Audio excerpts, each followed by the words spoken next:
Good morning. I just had some things on my mind, and that's always have some things on my mind. But this morning, I was talking with my bestie Yolanda, and she wanted to start having prayer every morning. And I was telling her this morning I was thinking about last year and the last 2 years at this particular job and how many things I went through. And the word that came to me was like victim, right?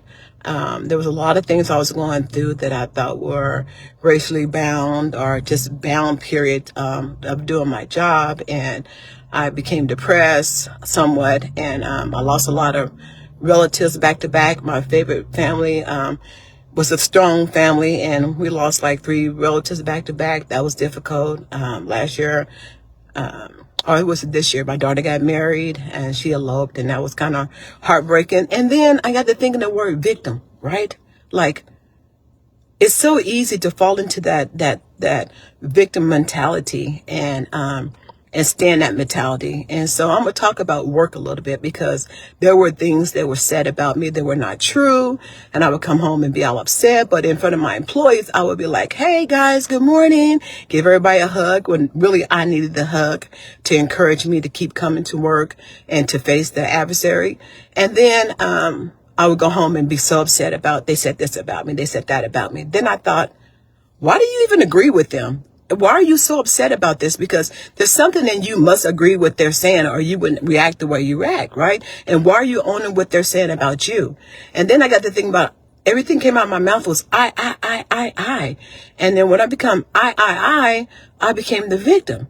So I decided I'm not going to be the victim in this situation. So there's times in our life it's okay to fall down, but how do we get back up again? And how do we say, I'm no longer going to be the victim in this situation, and I'm going to be who God called me to be, and I'm not going to own what they said. So I got the Daniel mentality, like, I'm not going to eat your food, I'm not going to serve your God, and I'm going to be Yolanda, regardless what everybody else thinks, but you don't get to label me, and you're going to call me what I am. And one thing I'm going to demand is respect. And so when I started having that type of attitude, especially being 62 years old, learning that you don't have to agree with what everyone says, but you don't have to respond to what they say about you, but just walk in your truth and your integrity and who you are in your character, that you don't have to be the victim. You're victorious, Yolanda. So walk like you're victorious. Hold your head up and be strong, and don't allow them to put a coat on you that don't belong on you.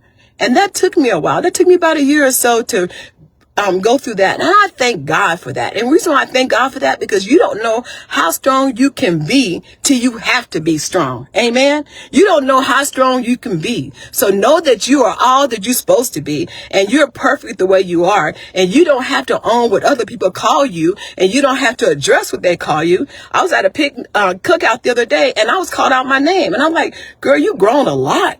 Because I love that person dearly, and I knew they were hurt, and it had nothing to do with me. It had a lot to do with them. So even in that journey, I learned how to be a better listener and always lead with love. And love conquers all. And if you don't believe it, try it. But first of all, don't be the victim. Be the victorious person in your life, and let people see your light shine, and get up and stand. You can fall down and you can stay there just for a little while. But if you stay there, you're in your own depression and you're in your selfishness, because you're greater than that. Be victorious and have a blessed day. Guys, take care. Love you.